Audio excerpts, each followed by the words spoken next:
According to Deloitte's Women at Work Survey 2022, are struggling with work-life balance.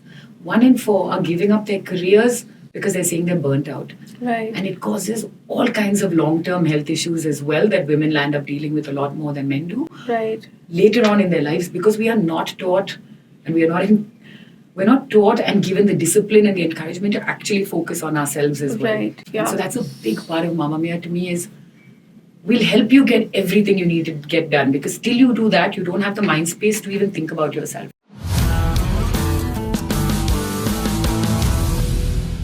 Hi, it's Navneet. Welcome to FemTech India podcast, where we discuss FemTech and women's health. Today, I'm sitting down with Aashika Abraham, who's the founder of MAMMA-MIYA. I love the work you're doing with FemTech. I think it's very valuable, and the timing couldn't be better. I love the way you're bringing so many women founders together to solve problems for women. So really kudos to you for doing it. Thank you so much. I really appreciate that so many women are actually building for women, right? So we're living in the greatest time right now. I couldn't agree more. I feel like the next generation of women life will be so much smoother for them, because we've all gone in there, dove into the problems we're all struggling at and found solutions. Right. So they will not, I think, have the same kinds of challenges as us. There'll be that many more of them who watch us, develop that confidence, and actually go out there and keep solving for each other and Right. for women in general. No, absolutely. Totally agree. So, Aashika, tell me more about your journey as a mom and also building MAMMA-MIYA. Okay, so when I finished college, I did finance, and then I worked in Ernst & Young for a while. Then I moved into sports marketing. I worked with Formula One and the IPL and stuff in the initial years of IPL. Did a lot of sponsorship marketing. Right. Then when I had a child, I was at the top of my career, right? I feel like I was just exactly where I wanted to be. I was in my early 30s. Things were going really well. And then I decided I wanted to be a mother. Right. And I feel like once that happened, it was the most fulfilling journey. It was, till date, when I think about it, I mean, my little girls bring me more pleasure than I think anything else. But what I really struggled with was how we can go from having really successful careers and pretty much solving any problem, like on par with any man or anybody else we're with, right through our careers, right through school, college, and our careers. And then you become a mom, and suddenly your day-to-day struggles are tremendous. The simplest things, from solving really big problems with such ease, the day-to-day living of life, planning your day, just getting through everything that you need to do, suddenly you feel like your career is not able to keep up with the men you've grown up with, whether they were classmates or your husband. There's a big struggle that I think women carry the load of more. Right. And I think I just spent the next couple of years trying to understand why, because I would see the most successful, smartest women around me really struggling with the simplest things. And I was like, why are we all going through this? And I literally spent 2 years talking to mothers all over the world. Right. Just to understand what is the challenge, what is the struggle, which is the part of the problem that hasn't yet got a solution, and what are we really battling with. And then I equally spent a huge amount of time trying to talk to moms who were a few years ahead of us. So, the ones who were in their 50s and 60s, their children had now grown up, they had very good relationships with their grown-up children and with their partners and with their friends, and they'd still looked after themselves and they had great careers. I was like, what is the difference between where we are at and where they are at? And what is, even if you come to our office now, we have a wall of the post-it 7 years ago of the advice that these women gave us. Wow. And I feel like what we've essentially done is tried to productivize a way of life. Right. A way that if you start today, you will actually find in 5, 10, 15, 20 years, you actually have a life that you love because you've intentionally created it. Right. And it's really built the entire thing. I think from understanding the challenge to building the solution is just built on the shoulders of extraordinary women who've done that. We asked them, what was the advice you'd give yourself when you were younger? Right. How would you make different choices? What are the things you would never do differently? And we've kind of used all of that and essentially turned it into a product. And that's why I think it took so long to hit PMF, because we weren't really creating a product that existed. There was no way to, even look at something out there and then build it. But it was like life philosophies, theories, concepts on productivity, well-being, all of it that we put together and turned it into a product in MAMMA-MIYA. Right. Very, very long journey. but an extraordinarily fulfilling journey. I would do it all over again, over and over again. But I think maybe that journey and then I've had a second child since then. Right. So I'm a mother to 2 daughters now, 5 and 9. And I feel like the beauty is, I think my mom told me something really useful in my career. She said something about once you have kids, don't lose who you are. You don't have to give up your career. Try and find something that becomes the way you live. It's deeply connected to your journey as a mother. Right. And I think MAMMA-MIYA has really done that, because every day I'm at work, how many of hours I'm there, Right. I know that I'm improving my life. I'm improving the kind of mother I am, the way I show up as a woman, a mother, an entrepreneur, and equally like just a human being. I feel like I'm always tending to myself. So I can work hours and hours endlessly because I love the work I do, and it's Right. so impactful to me and to so many other women around me. So it's been the most fulfilling journey of my life. Longest, hardest, but most fulfilling. No, I can imagine. I can see the all excitement, and I'm sure it's helping many mothers to manage. Not just for mothers, I think honestly for me also, it's just a struggle. How do you keep up with everything, right? Like, how do you stick to your workouts? How do you actually eat clean? How do you stay off sugar? How do you stay healthy? Like these day-to-day challenges has been so struggling to manage. Yeah, it's one thing I feel like we've struggled a lot with. I remember in the beginning, people would keep telling us, you must choose between productivity and well-being. You have to do one thing, do that one Right. thing really well. And I feel like my co-founder and I have constantly pushed back against that, saying we can't solve only one problem. Right. The pain point for her is the fact that she cannot manage her day. Like her time is, if you ask any mother, she's like, I'm so busy, I don't have the time, I want to do this, but I don't have the time, I can't do this, I'm so tired, I'm so exhausted. I feel like that is the pain point, is you Right. need to help her sort out her time, show her how many hours she has in a day, how much she is trying to schedule. So we Right. have a very strong productivity piece, right? So you can manage your tasks, you can manage your events, you can manage something we call brain dump, because they say it's the Right. invisible mental load that actually kills us, because what's in your schedule, what's in your routine, what's a timed event, somehow Right. it's in your head and you're able to do it. The Right. invisible mental load is what they say we all struggle most with, Yeah. which is all the things at the back of your mind that do not allow you to live fully and present in the moment, because you're always worrying about everything else. So Right. we have a section called brain dump just for that. It's your notes to yourself, it's your lists that you need to organize. It's every time you have a thought, Yeah. MAMMA-MIYA's philosophy is just put it down. I can be playing with my kids and I can remember I need to send an email. I just have to put it down in MAMMA-MIYA. I can do file. Like Right. even on Siri, I can just say, hey Siri, remind me to do this, and it sits there. When I have the time, when I'm sitting down to plan my day or my week, I'll actually sit and schedule them in. So that's a productivity piece. I think we've nailed that.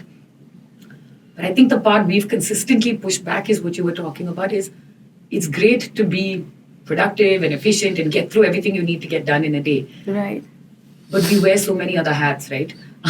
I have to manage my home, I have to manage my kids, I have to manage my work, I have to manage, my relationships, my Right. family. We're looking after so many different things that if we don't look after ourselves, Yeah. we are hurtling towards stress, towards burnout. They say Yeah. 69% of working women, according to Deloitte's Women at Work Survey 2022, are struggling with work-life balance. 1 in 4 are giving up their careers because they're saying they're burnt out. Right. And it causes all kinds of long-term health issues as well that women land up dealing with a lot more than men do Right. later on in their lives, because we are not taught, and we're not taught and given the discipline and the encouragement to actually focus on ourselves as well. Right. And Yeah. so that's a big part of MAMMA-MIYA to me, is we'll help you get everything you need to get done, because till you do that, you don't have the mind space to even think about yourself. Right. But once you bring yourself into every day, into every routine, so we have a very strong focus on routines. So early morning and nights are the time when we tend to get to ourselves, right? And that's when Right. moms need to do routines. So we kind of encourage you to put in all the things, like treat yourself like you would any other stakeholder in your life. Right. If I decide I need to do yoga in the morning, I see it in my calendar alongside the podcast that I have with you this Right. morning. So it's as important.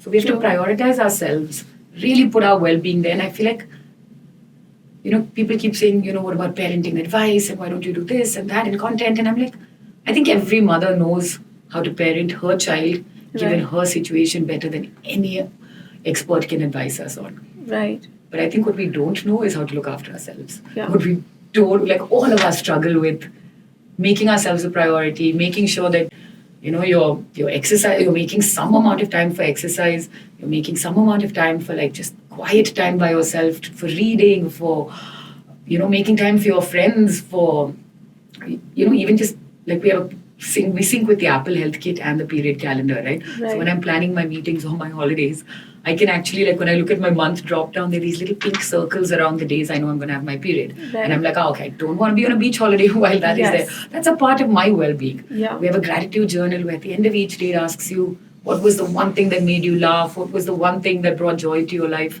So I feel like even in the hardest times in my life, if I look at my gratitude journal, at the end of every day, it has encouraged me to think about the one thing that was good about that day. Right. And I can put a photo or a video or whatever it is, a voice note, something that captures what made me feel good. Right. We have self-care suggestions. We have, sometimes the day just gets too hectic. Yeah. And you're like, meeting, back to back. Yeah. And then we just kind of encourage you to stop and take a breath. And we have these beautiful breathing animations that just you kind of slow down, you kind of only focus on your breath, slow yourself down, kind of center again, and then go back into life. Because we can't take away what you have on your plate, but we can help how gracefully you're able to carry all of it while not crumbling in the bottom of it all. You need to be able to stand there. Like one of our users just said, she said, MAMMA-MIYA is like the eye of the hurricane.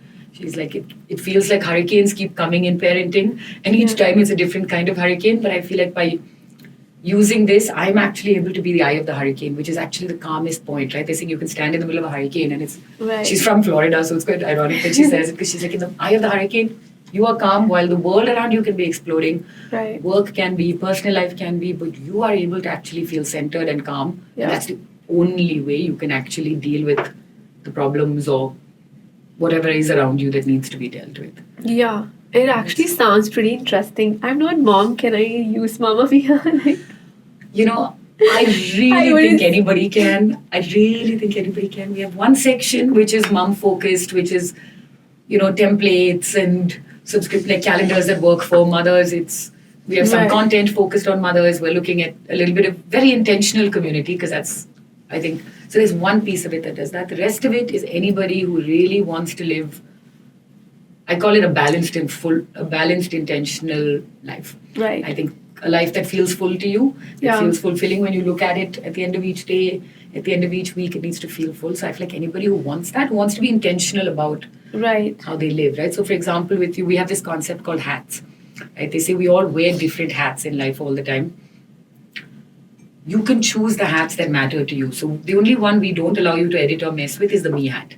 Everything else you can have a mum hat, you can have different hats for each of your children.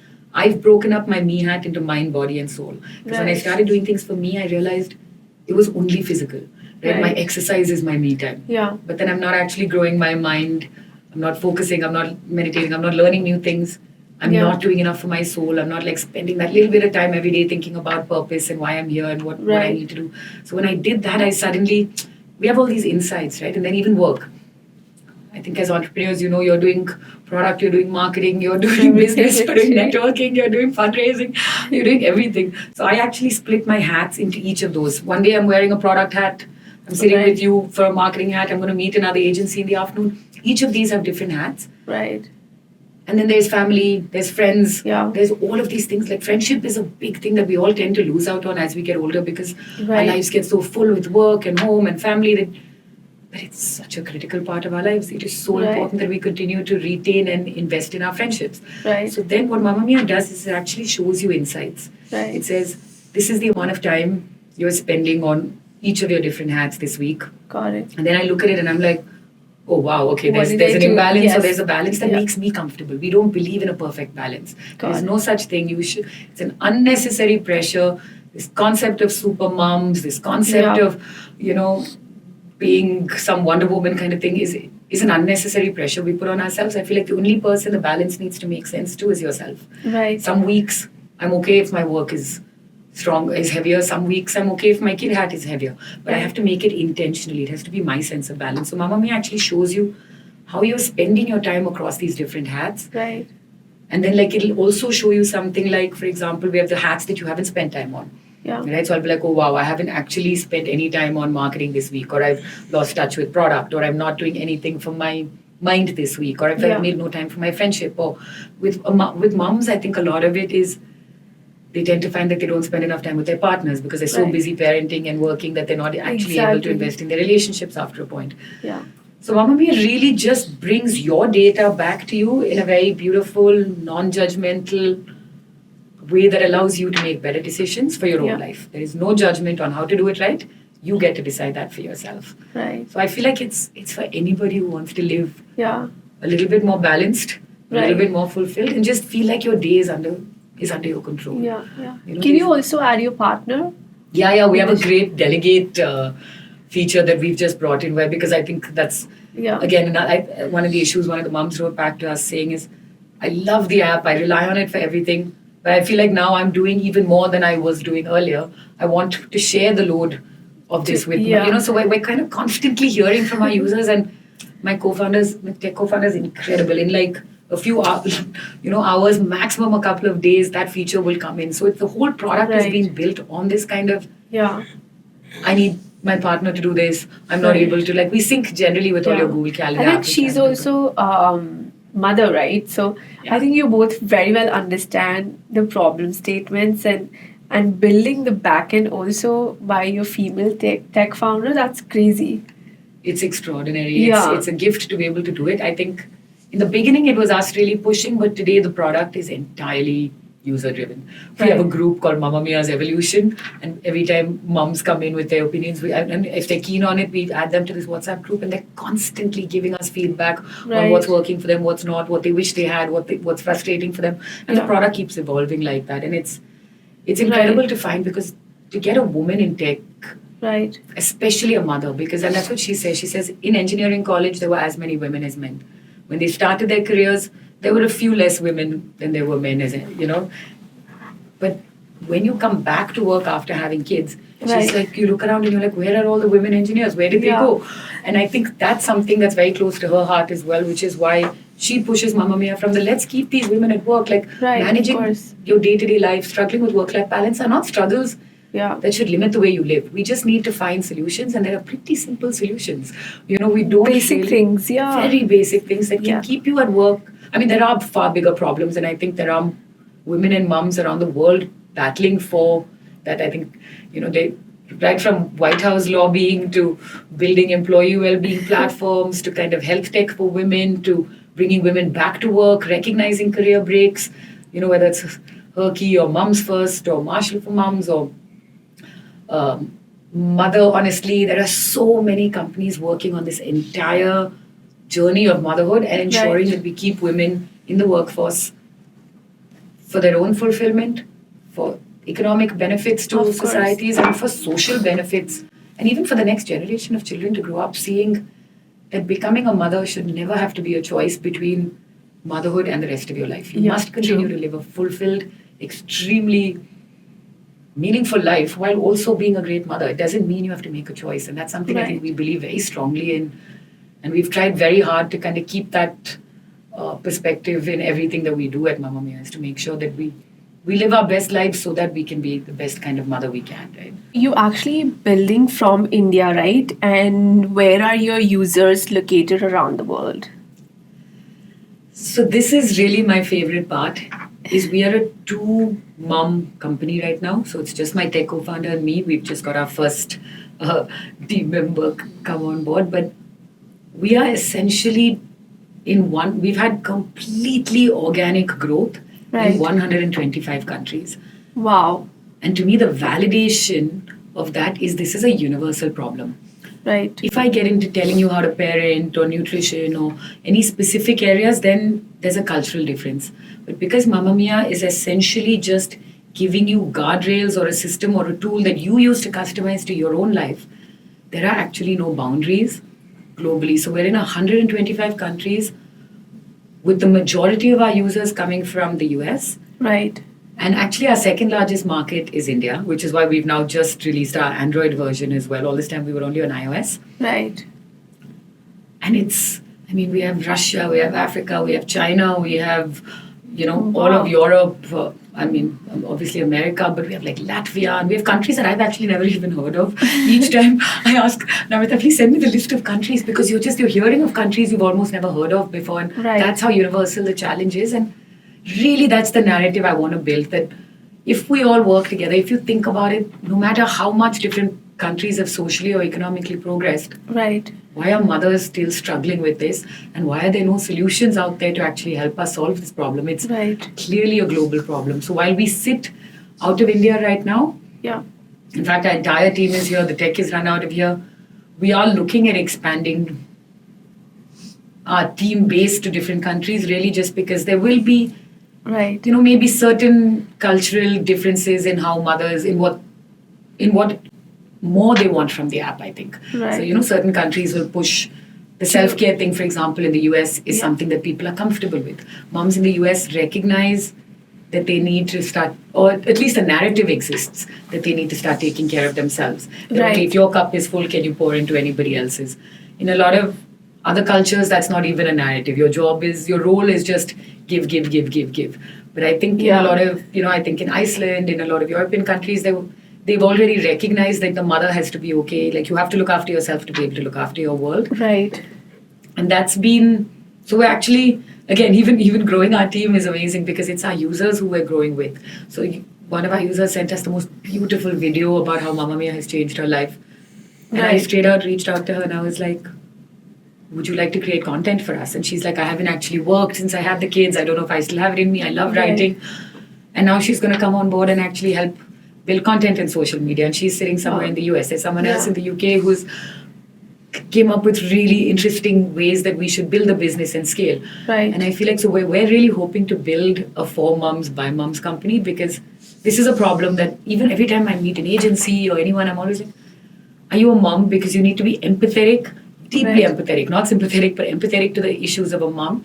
I think the narratives we hear are super mom, motherhood is the best thing that happened to me, when it's other people talking about motherhood. Right. And that's why they say moms are the most misunderstood category in marketing, Right. because they portray motherhood in only one perspective, and that's not the mother's perspective. It's the way society looks at her Right. as a mother, and that's something we're trying to break. So we want to make sure MAMMA-MIYA is always 100% authentic in the way we speak. So we refuse Right. to do any like chat GPT language. I feel like moms are bullshit detectors. We pick up so quickly on Right. something that's inauthentic, because you're constantly doing that when your Of kids are course. trying to scam you into things that they want, and you kind of realize that. So we're very focused on building a for moms by moms company, and touchwood, it's been the most beautiful journey, because each time a user writes to us or reaches out, Right. either because they want to get back to work or because they have new ideas and we love the way they're thinking, that's really just how we've been growing. Yeah. So And that also kind of helps you maybe add different features and take different perspectives. Do you also want to launch into different languages? So this is actually a really interesting idea for different mompreneurs or Yeah. entrepreneurs building businesses. I remember right in the beginning when we started MAMMA-MIYA, we met a gentleman who had built a period calendar app, and he had 7 million users in such a short time. I found it, first of all, strange that it was a man who'd built it, and I'm like, but do you even Right. understand everything beyond the period itself that goes into what happens to a woman when these hormones change and stuff? Right. He had 7 million users because all period calendars till then had only focused on English. All he did was he Right. built in Spanish. And Wow, he said these yeah. tend to be more Catholic countries where you're actually using your period because you don't use contraception, you're using your period to control your fertility. Right. And it was such a simple and powerful scaling technique that will kind of immediately push your market. So since we've kind of expanded so organically in 125 countries, a big part of our plan is actually You just should- to release it in different languages. I'm just thinking, maybe China. Good market. In China, you see that all the apps are in their own language, right? Mm. Most of the Asian countries. Yeah, absolutely. And I think the languages makes a huge difference. Then you're just not stopping yourself at You're not limiting to English. yeah, speaking. exactly, Yeah. right? And then you have a broader audience that everyone can access what you're building. And I think that's the kind of impact technology and women's health should have. How can we solve women actually who have no idea they don't have There are solutions resources. even Yeah, available, exactly, right? So, Yeah, I think languages is a very low-hanging fruit. It doesn't require a tremendous amount of investment technologically, but right, it has such a far-reaching impact in terms of scaling your market. So that's actually one of our um, upcoming to-dos, I think, is to just translate, because what we have is working so well in these right, different markets. We're just going to try and, because it has to feel, I think the key with technology is it's the personalized right, experience, right? So you should be able to feel so deeply connected to it. right, And I think the best way to actually do it is to make it around their life, in the language they're comfortable with.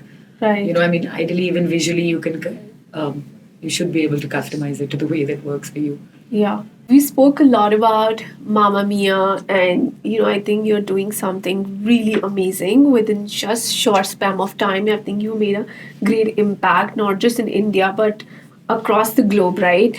But I also want to touch upon a little bit on your personal journey, as you have two daughters, 5 and 9. You also have three dogs, and you are managing few other businesses too, right? And I also know that you play basketball. How do you manage everything like this? It's I'm quite impressed actually. So yeah, I think with the birth of each child, one of my businesses has actually come alive. The birth of my first daughter, Mamma-MIYA, was born because I Right. felt those struggles. With the second one, I realized if I'm putting these little people into the world, I want to make sure they have a beautiful life ahead of them. And I feel like the biggest challenge that generation is going to face is climate change and the impacts of that. Right. So I built a foundation called Pangea Foundation just for that purpose, to help us reimagine our relationship with nature, with wildlife, wild places. How do we actually conserve this extraordinary biodiversity we still have left in India? Right. So they're both projects I think I just love. So there's so much pleasure that I get out of working on them, and they're so meaningful to me. I feel like very purpose-driven kind of projects. Right. And then I feel like I juggle it all really with the different hats on Mamma-MIYA. For example, this playing basketball is another area that brings me a lot of joy and fulfillment. Right. I play with a group called Sisters in Sweat, which was started by, I mean, it's pretty much a group of women from 45 to maybe 18 Yeah. who just get together and play sport together. So we've done football, we've done cricket, we do cycling, we do, did I say basketball? Yeah. Yeah. They have swimming, they have badminton, they have all kinds of different sports, and you've built some of the most beautiful relationships. So I feel like another way to make time for things is to combine different things you love. Right. So I feel like I combine purpose and business together a lot. I combine friendship and sport and fitness and stuff. For me, I combine those. I feel like when you combine those things, it's almost like the return on energy, which is Right. the way I think we look at it at Mamma-MIYA, as this return on energy, right? Like, it's not about your time management, it's about the amount of energy you have. Right. That's what we really need to get into. What we are focused on building around is, how do you have the energy to do all the things that you need to do, plus all the things that matter to you? Tell me a little more about your challenges building in India for female health tech space. And I think you also raised funding 6 months back, if I'm not wrong. So maybe like being a female founder, building a company, raising funds. Yeah, I think the narrative out there on startups has changed so much from when we began. Right. I think when I started 6-7 years ago, there was very little information about how to go about it, how to start. I think I always studied business management, so I kind of had some intuitive sense about the right way to do it. And I think that's the one thing we've really focused on, is building the 101 right? Like, Right. first, the number one thing I think is really understanding your problem statement. I feel like you need to deeply understand the subtleties of your problem statement. I mean, we've changed that problem statement so many times. The tiniest wording keeps changing as the Right. understanding of the subtleties keep changing. I think that's probably one of the most important things, is what are you really solving for? What is that pain point for your user? And then I think, and we did a tremendous amount of research at that point. So primary research, secondary research, all of it. We read thousands of blogs.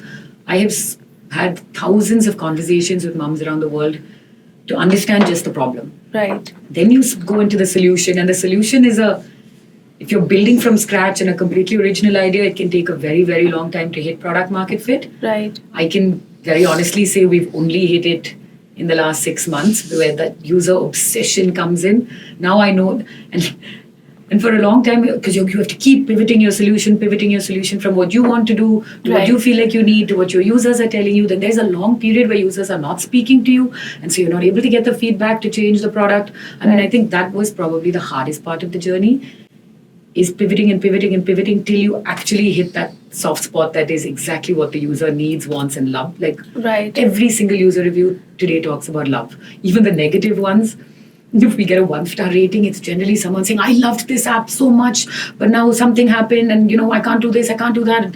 And it's all coming with a tremendous amount of emotion. And I keep telling Navneet, these, whether they're good or bad reviews, the fact that there's so much emotion in them means that you've actually hit that product market fit. I think that is probably the hardest part of the journey. Yeah. I think what's really changed in the most incredible way in India from when we started to where we are at today is the ecosystem. The kind of accelerator programs available, the kind of the content available, everything is out there if you are willing to go out, find it, ask, look stupid, ask all the questions you need. Absolutely. I think we have to have the humility to look stupid and not have all the answers, and that's where you actually learn. It's fine, because it's the journey of learning and growing. I credit my female mentors with a huge amount. I mean, there were days when I was talking to my investor the other day, she was saying, I think one of the main reasons I was able to invest in you is because she said, I saw a grit in you that I haven't seen, and I think is critical for founders to have, where, my first co-founder left, I went through very deep prenatal depression. I've had so many personal life crises and professional crises, but somehow I have been able to stay that journey. And I credit that, I think, tremendously to the female mentors I've had. There's Latika Pai, who's started Sonder Connect, which is this incredible accelerator program for women. Savita Singh, who is, heading tech at Target and is now at Shell. And she basically helped me evolve the entire technical piece. Before I found a tech co-founder, I would go for interviews and I didn't even know the questions to ask because I know nothing about tech. I'm the most non-tech person in the world. And to find the right tech co-founder took a tremendous amount of effort. But then I have Nandita Lakshmanan, who I went to, who's the head of the chairman of the Practice, which is a PR firm. And I went to her saying, this is my idea. This is a problem I want to solve. How do I go about it? And is there even a business behind this worth solving? Absolutely. And I feel like these women have either encouraged me to stay, have even given me advice, like when I was going through the depression and I really struggled to even show up at work. They would say, you need to realize that there are multiple gears that you can operate on. You can't always operate on a 5th or 4th gear, which is the way I tend to operate. Always on like overdrive 4-5. Me too. And that is actually when I think persistence, they say, is the number one of the top qualities in success, especially in entrepreneurship. And I think you can only persist and survive the journey with all its highs and lows if you know how to use that gearbox. So sometimes 5th and 4th, sometimes if all you can do is 3rd or 2nd or even 1st, as long as you switch on that engine every single day and put it into 1st gear and you make some progress forward, I think the incremental change is what we need to measure. These women they basically understood how passionate I was about what I wanted to do, but equally I think they understood the real challenges of being a woman, of of having children, of having to show up in so many different places. And so they kind of were able to help me balance the two. And I strongly recommend getting mentors. I liked my women mentors because I feel like they were able to understand my context more as well. So it's not just business advice, but it's business advice in the context of the rest of your life, which is, I think, just the way life really is. And it's the most real advice. So then problem, solution, mentorship is critical because that's the hard part. And then I feel like we really tried to do it. I mean, it was embarrassing for years when people would ask, how many downloads do you have? How many? Because we didn't spend money on marketing at all. Why don't you have an Android app? I think we were very clear that till we hit PMF, product market fit, till we actually know we've nailed it, there's no point in scaling. because then it's a leaky bucket, right? I'm bringing in my users just to give a vanity metric of X number of downloads, but neither, if you have not nailed retention and you have not fully understood what the user really needs and values, I think it's a waste to scale. As embarrassing as it sounds to say I have only 5,000 or 8,000 or 10,000 downloads. Right. I think it's critical that you build that funnel, and the bucket that sits under the funnel, I think is critical. I think we talk a lot about the funnel, but I think the bucket under the funnel. So we really focused on retention. Once we knew we had a very engaged audience, so we focused on engagement, we focused on how long can we retain the users, because that's a sign of the value they're receiving. Right. And then, even then, trying to scale, you've managed engagement and retention, and you really want those better vanity metrics of downloads and scale. But the next thing I think, and I really appreciate that our investor pushed us towards, is she said, and again, something Latika I think kept drilling into us, is the unit economics must make sense. Right. The user is your user, or who in your stakeholder ecosystem is willing to pay for the product. If you don't understand that, there is no point scaling before that. Right. Because at some point you'll keep raising funds and they'll just keep draining out. You need, and I mean, business, right? 101 of business is we're here to generate revenue, to make profit. Right. And I think that's really been a focus for us. So once we started monetizing, we did an experiment. We said, let's see if users are actually willing to pay for the product. And again, if you test that too early, if you haven't got retention and engagement, it can be very disappointing. Yeah. Right? Because then you're like, oh, I don't have a business model here, and then you'll end up exiting too early. So like engagement, retention, and then we focused on monetization. And we have had the most extraordinary monetization rates. We've literally, I think the average industry standard is anywhere between 1% to 4%. Your Spotify and Dropbox are significantly higher in double digits. Right. We have consistently, since we launched monetization for the last 6-7 months, especially in the last few months, we've hit consistently a 30 to 45% retention, which is really like by industry standards is pretty extraordinary. But it just goes to show that there was a product. We were lucky to have first mover advantage. Yeah. But there was a product that the user fundamentally really needed and is willing to pay for. Post that, I'm now willing to scale, because now I know my critical metrics are in place. My foundational level requirements to build a business are in place. Now I will scale with a serious discipline on ensuring, because scale will change, can change engagement and can change your monetization. So with that discipline, we're going to scale now. And also at that point, it gives you the courage to start exploring other things, right? Like now we're looking at B2B deals. We're working with companies where employee well-being has become a very big focus, right? Right. And from what I'm hearing, the tools available, there are budgets available for this, but there are not necessarily enough strong tools that are solving for what do these women really require to stay at work? How are how are you retaining your workforce?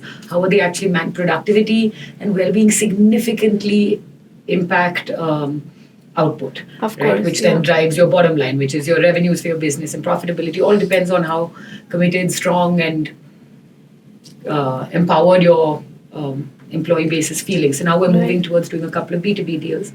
And then we'll probably have to do another fundraise. But the idea is to not build a business, for us at least, that continues to require it. We're focusing on scale now, but we're equally now recognizing profitability is a critical measure. It works well for a business like us because operations are very low. You build the product once. Every additional user costs us very, very little to be able to service. So there is a solid profitability model we sense. But till we actually, again, we have intuition, I think, as founders. But I think the key is to actually be able to test, experiment on that intuition, make sure that it's actually work, because a lot of things we've realized are very counterintuitive. We did a survey of our early adopters with this expert in Australia where I said, just talk to our early adopters. What do they want? What do they need? We thought we were a product for women who are entrepreneurs or freelancers, right? That's what we intuitively felt. Counterintuitively, at the end of the survey, we realized that actually 50% of our audience is working full-time or working part-time. So that's when we realized, okay, there's a B2B strategy to be explored. So I feel like this constant testing exploring. Testing your assumptions. Very often they're right. I think a lot of the decisions I've made have been so deeply intuitive and counterintuitive to other people listening, and they've kind of pushed against it. But when I've really deeply believed, I've gone with it. But I think at every point we try to test it. So the monetization test worked out really well. We need to check if the B2B will. Right. Then post monetizing, I think we'll have to do those, like focus on making sure that we are finally building a profitable business, which allows us to pump back into growing the business further. Yeah. No, totally.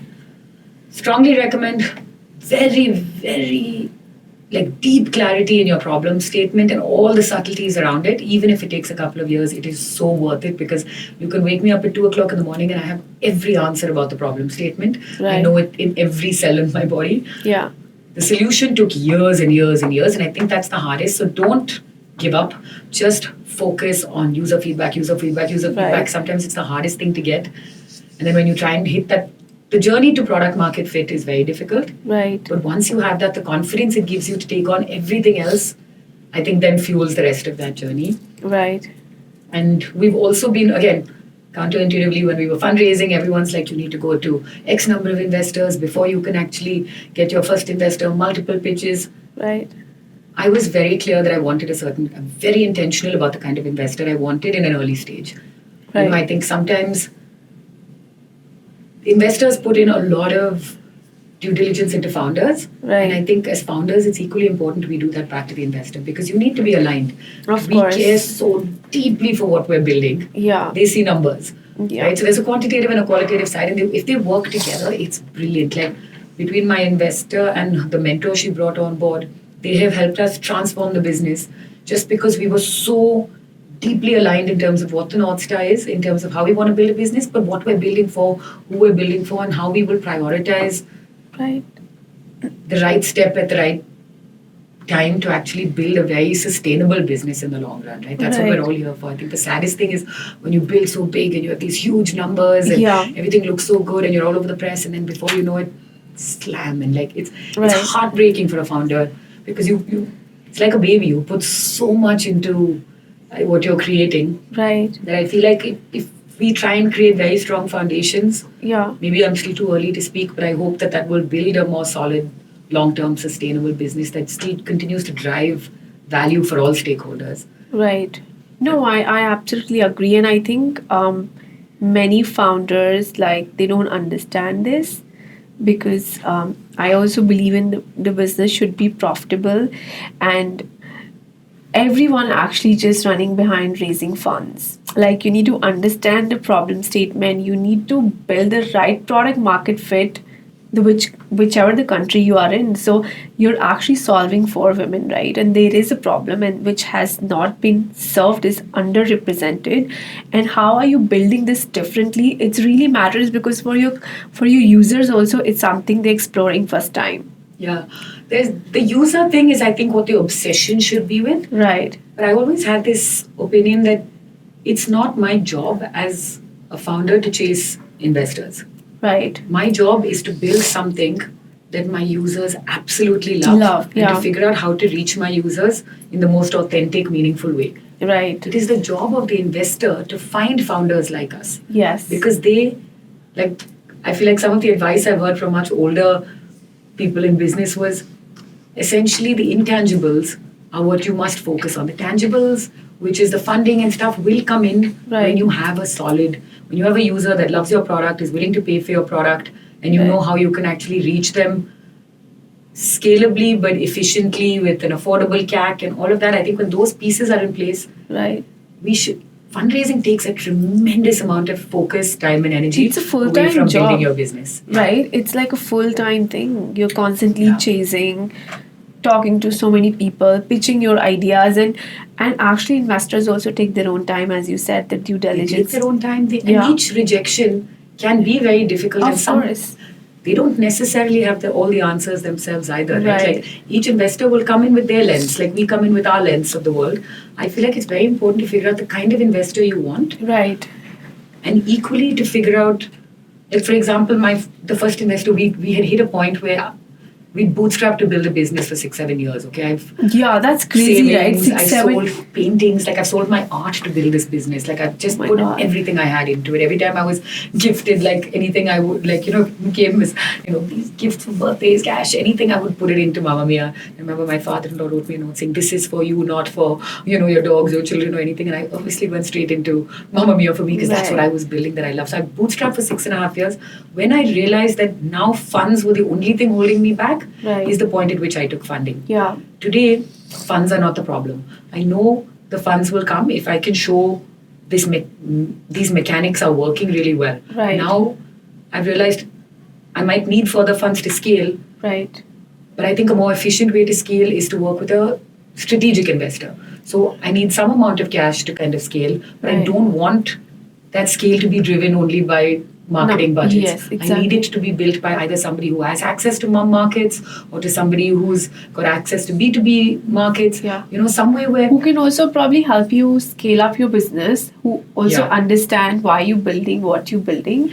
And resources are more important. Like, I mean, money is one part, but of course, how that person or investor can help you grow. I mean, it's always like money doesn't have to come from the big venture capital guys. Exactly. You can also take options. angel. There's angel, there's venture debt today. You don't even have to give, like they say, equity is the most expensive piece of your business. But I feel like the key is to really value systems. Must align. My investor has been extraordinary.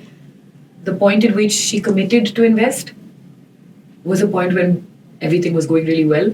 Right. The process of investment takes a long time. So by the time the paperwork was ready to sign, there was a lot of personal life things blowing up. And I was really open with her about it. I told her every step of the way, this is what's happening in my life. Right. This is my commitment to the work. But I don't have too much control on what's going on in other areas of my life. Right. Almost every other day, she would call me just to check up on me and not on her investment. We hadn't even signed, and she knew that I was going through something that could potentially really destroy, MAMMA-MIYA. But she kept on focusing on me as a person, and that gave me the passion and the energy as an entrepreneur. Because if you look after the entrepreneur, the business will do well. It's like look after the mother, the children will be fine. You have to look after the core thing underneath it all. And she continued to do that. And to me today, I will make sure I will do whatever it takes to give her the return for the faith she placed in us when nobody else did, Yeah. No matter what, I will deliver on that because she continued to care about me as a founder and then about my business. Right. And I think that value system connect. Yeah. And the what more do you want beyond money are two critical things to look at when we go for investment. We fundamentally something is wrong with our business, and I remember someone telling me these sick companies are finally your business should generate enough revenue for the work you need to do. Whereas today we've got into this fundraising to solve all of those problems, and I feel like that's constantly at the back of my mind is my business should be able to generate enough revenue to show that it's a sustainable, profitable business, but the key is to bring what else can someone bring when they come to the cap table. It's like a dining table. Like who do you want to have sitting at your table in your home? Exactly. Right? What is the mindset they bring? What is the absolutely the passion that they bring? What is the value system that they bring? And then on top of that, the money is additional, but it is not and it should not be the focus of what someone brings to the table because you're going to sit. You're getting into bed with them. You're sitting with them at the dining table. Every decision of yours gets impacted by the person you bring onto that cap table. And I think too loosely we sometimes allow investments in that are not necessarily for the greater good of the company. Right. Or for your own sanity. And if founder's sanity is compromised, I think everything goes downhill from there. So I think that's critical to look after ourselves on that journey. No, absolutely agree. And I think these things nobody really talks about, right? Like entrepreneurship is such a lonely journey that you constantly building. You also have a fear that who do I go and talk about all these things? But actually we all of us are going through similar situations. Something of the other, but I think I'm so glad you opened about, we spoke about this. Yeah, to the family, to society. I mean, the ripple impact of looking after women is extraordinary. It's, I mean, she will impact her partner, her parents, her children, the society, the community she lives in, the economics today, are very clear in terms of women's contribution and how that can actually change GDP. I feel like that looking after the core, look after the founder, look after the mom, look after the woman. If she is okay, the ripple impact of what she is capable of bringing back, I think there's no stronger ROI, I think, to that. How do you see overall the roles of communities, especially, I wouldn't say just women's health, but like overall, bringing women together, empowering women what they're building, but also kind of, contributing or supporting each other along the way. As I said, the entrepreneurship is a lonely journey, right? I couldn't agree with you more, Navneet. I think it's an extraordinarily lonely journey, and your darkest moments are spent on your own. Right. I think the number one thing that actually, I think community is tremendously valuable, and I think India, the startup world in India and India in general is doing a great job of community right now. I feel like in general, women are the building blocks of communities. It tends to always be built, surrounded, maintained, nurtured by women. And I feel like so it's a very natural extension to actually build communities for women. I feel like whether I look at it in Sisters in Sweat, it's an extraordinary community of women coming together to focus on fitness and joy.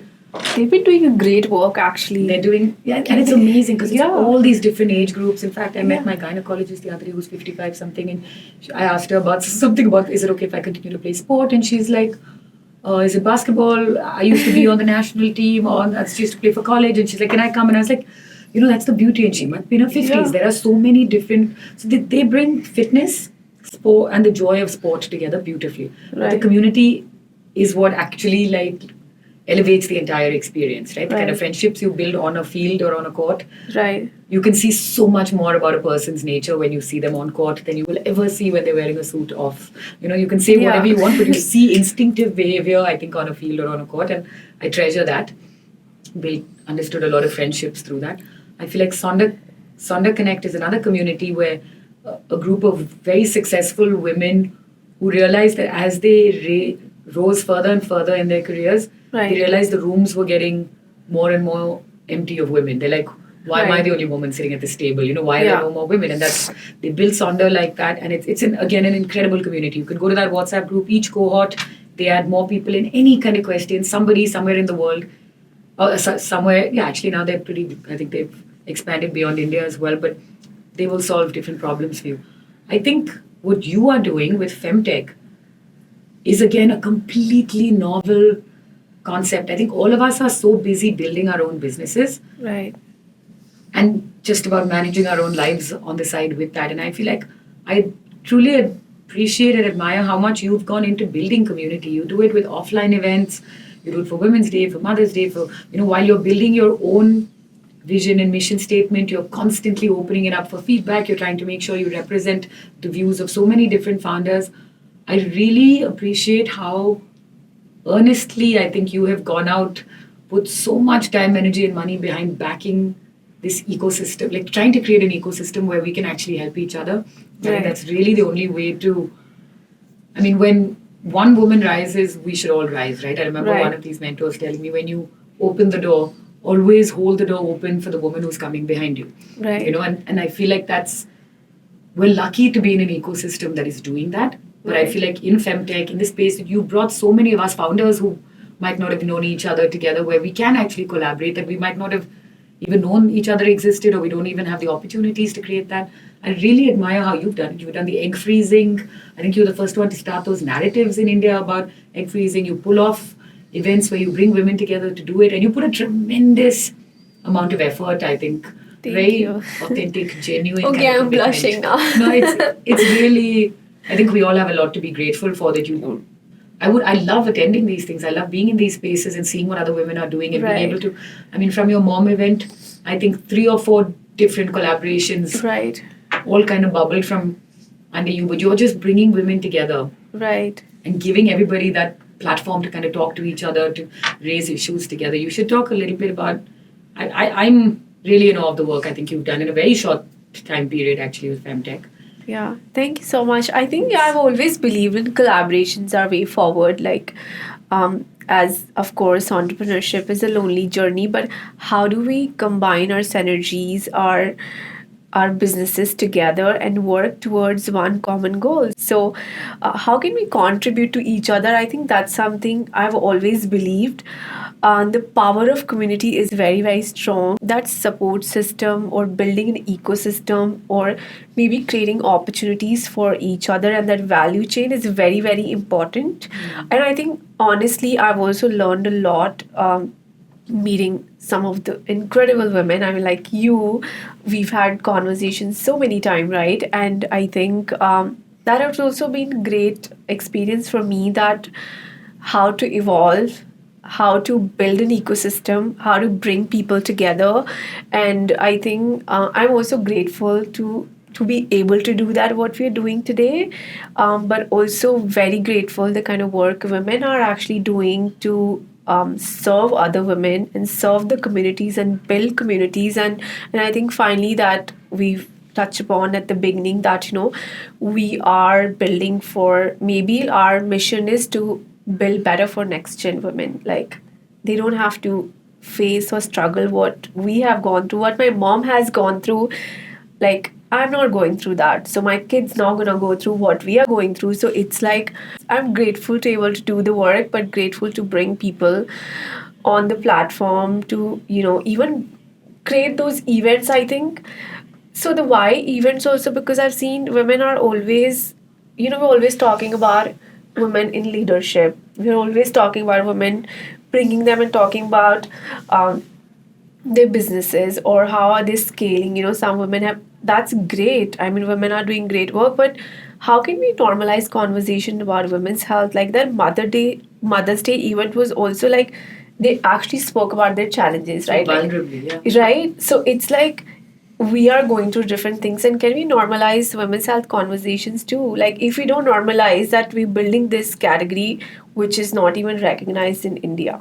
So Oh, it's incredible what you've done. I remember when we first met and you yeah, just kind of, you were toying with different ideas, and from then to now you've come so far and you've brought so many people together in a very vulnerable, authentic, supportive space. And creating community is not easy, but yeah, some people have that gift, and I think maybe you actually have that gift where you can bring people together. And there is nothing more powerful than women who support women. right. I feel like everybody and all of society rises if we actually decide to work together and support each other's journeys. There's so much we have to share and contribute to each other's journeys. Everybody has something to give.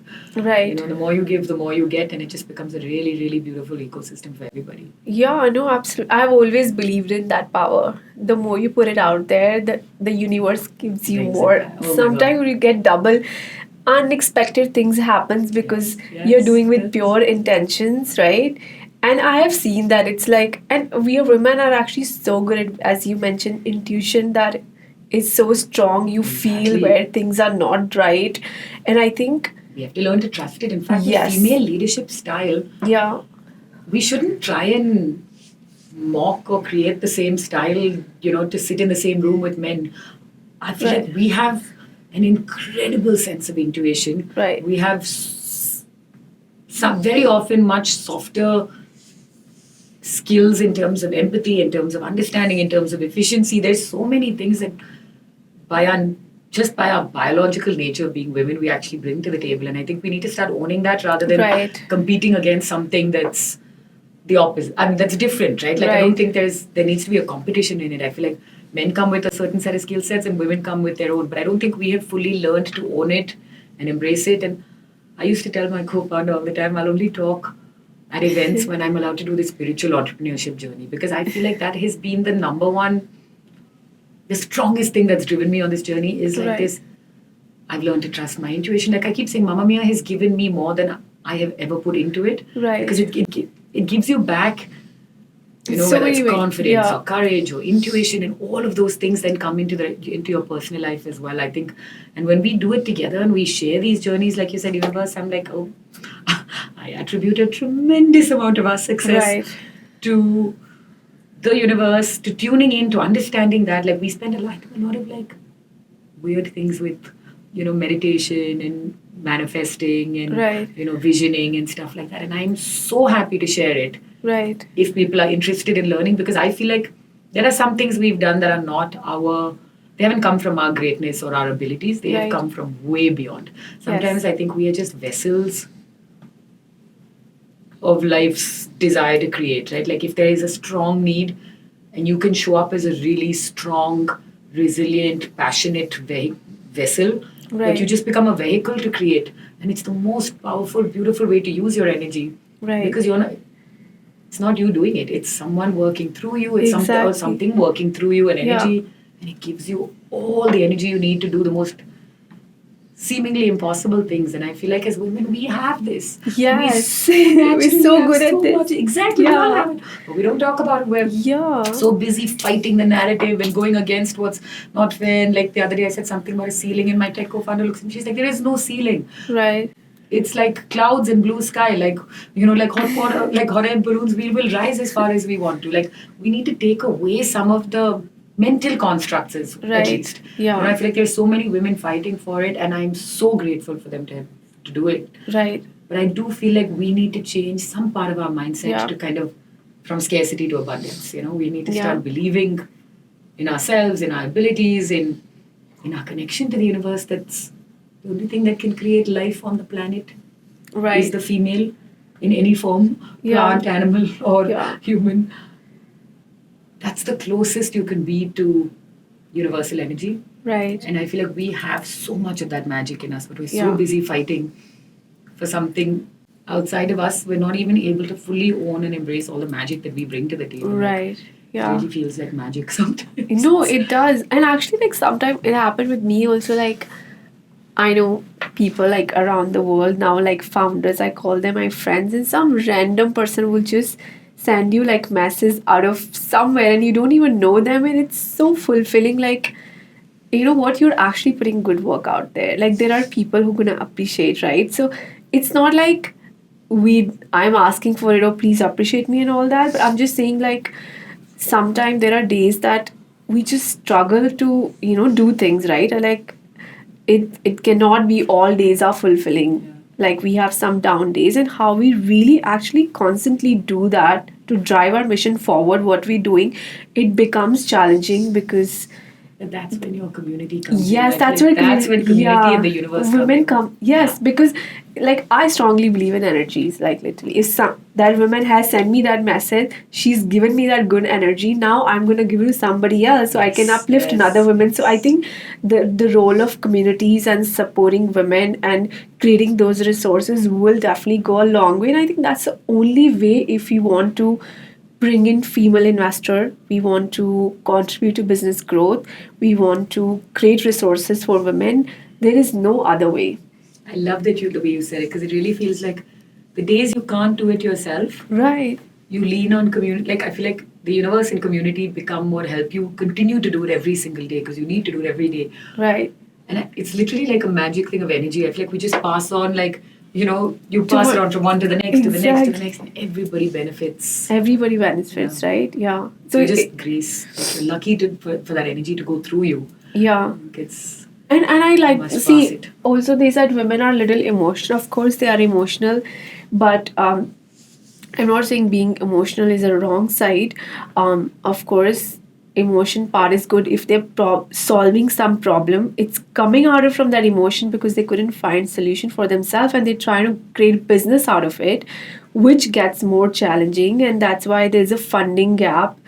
There's But emotion shouldn't, like you said, be seen as negative. I think it is they are our guidelines and our railings to tell, like that's our intuition comes from emotional states, right? I feel Right. like instead of trying to control it, which is the way we've constantly been told women are emotional, control your emotions. I Yeah. feel like lean into your emotion, trust your emotions, Right. channel them healthily. That's the key, right? Like Yeah.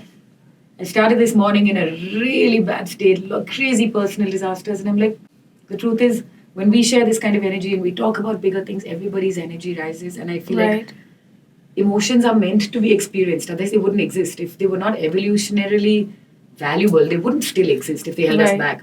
They are actually keeping us going forward, and I think again, it's a strength that women have. The key is to be able to channel it Right. in the right situations, to be able to hear it, understand it, lean into it, and then do something constructive with it, right? I feel like Yeah. anger serves the purpose of defining boundaries. Of course. Sometimes I will really clash with someone at work, but it's because, and as long as it's respectful, I feel like it's important to express those emotions, because that's where your intuition is really coming from. Right. I was actually talking to this person from Silicon Valley, and he just told me that you should build funds. And I'm like, I'm not ready yet. He said, you have everything.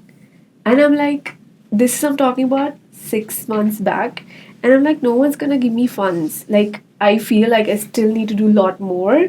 And he's like, for funds, you need a community, you need an ecosystem. You've been building that. You've been doing that ground up, right? So now it's time to take a next step. And that really just put me into that my thought process of that being a woman, I'm able to do whatever. I'm not ready, right? But whereas men, they just don't think like they just take that first step, and I'm like, he's so confident that yes, if I was you, if I had that, I would do this. He's like, you're doing every right thing to build that space, and now if you want to contribute, bring that fund and support founders. I don't know where that lack comes from. I feel like I've grown up in an environment where my parents have always been like, you can do it, you can, put your mind to it, I'm sure you can achieve it. Schooling was like that. I've always been supported and surrounded by really empowering men. I don't understand where the confidence. I mean, my co-founder keeps saying, lack deep down fundamental confidence. I don't know where I think comes there is never a time that you're ready. Just take that step and just get into it, and you just somebody go out there and build. Somebody listening to this, please build. Solve for where is our confidence gap. Yeah, like I can't understand what more we need to achieve. Exactly. And it's probably not from the external, but where on the inside are we? Is there this gap of confidence? And women also ask less money. Like when it comes to fundraising, like they're very clear that, oh, I just want 100K, 500K, or 1 million. Like, why can't we just ask more, showing bigger market sizes and bigger? Maybe there's some wisdom and prudence in that. I don't know. Yeah. But there is a confidence gap. I feel like we don't take on more than we're confident we can deliver back. But then beyond that, we're not. I mean, again, all large generalizations, but I would love for somebody to solve this confidence gap that I definitely have. I don't know how many other women feel that way, but there is definitely a gap. Yeah, there's always something that, okay, should I be doing this? I'm a right person. Like, no, men don't think like that. Am I enough? Yes, yeah. You're always over delivering and. Yeah. I think this has to be my favorite conversation. Like, literally, these things we never discussed. But I'm so glad like we were able to touch upon everything, and I'm always been so inspired by you. I love the way you carry yourself, like everything. Like I'm your biggest fan here. And I'm like so excited that what we all of us building for, not just for India but also contribute to women across the globe, and I think all of us are on same mission. And thank you so much for joining me. I think I had such a wonderful time like talking to you, just being like real authentic self. Thank you so much, Navneet. I again deeply admire watching your journey. I think I've literally seen you from the minute you were like, I want to do something. How fast and how quickly you've scaled it to where it is, and how more than anything else, I think it's the authenticity and the sincerity with which you're building. I feel like it comes from so deep in your heart, your desire to create this community, your desire to help other women rise, your desire to focus on feminine technology. I think it's extraordinary to see the work you've done, and I thoroughly enjoyed this conversation. It didn't feel forced at all. I think we both spoke straight from where we were feeling, and it always makes for the most authentic conversations. No, absolutely. Thank you so much again, and I can't wait to catch up again with you very soon. Thank you. Thanks.